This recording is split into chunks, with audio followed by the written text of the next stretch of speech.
ಈ GST ರೊಕ್ಕ ತೊಗೊಂಡು ಇವತ್ತಿರ್ತಕ್ಕಂಥ BJP ಸರ್ಕಾರ 10 ವರ್ಷ ಬರೀ ದೇಶ ತಿರುಗಾಡಿ ನಮ್ಮ GST ದುಡ್ಡನ್ನು ಹಾಳು ಮಾಡ್ಯದ. ಆದ ದೇಶದಾಗ ಏನು ಬಡವ್ರಿಗೆ ಡೆವಲಪ್ಮೆಂಟ್ ಏನೂ ಮಾಡಿಲ್ಲ ಇವರು.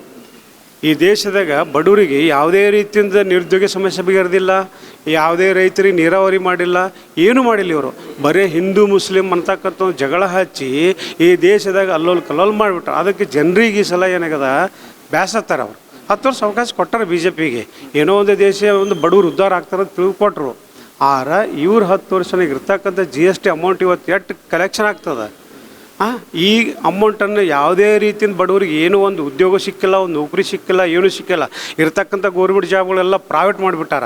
ಬಡವ್ರಿಗೆ ನಡಕ್ಲಾರ್ದಂಥ ಪರಿಸ್ಥಿತಿ ಬಂದುಬಿಟ್ಟದ ಈಗ. ಅದಕ್ಕೆ ದಯವಿಟ್ಟು ಈ ಸಲ ಏನದಲ್ಲ ಜನರ ವಾತಾವರಣ ಏನಾಗದ ಈ ಸಲ ಚೇಂಜ್ ಮಾಡ್ಬೇಕಪ್ಪ. 10 ವರ್ಷ ಅವಕಾಶ ಕೊಟ್ಟಿವ್ರು BJP, ಈ ಸಲ ಕಾಂಗ್ರೆಸ್ನ ಅವಕಾಶ ಮಾಡ್ಬೇಕಂತ ಪ್ರತಿಯೊಂದು ಹಳ್ಳಿ ಊರಾಗ ಬಡವರೆಲ್ಲರೂ ಇವತ್ತು ನಿರ್ಣಯ ಮಾಡ್ಯಾರ.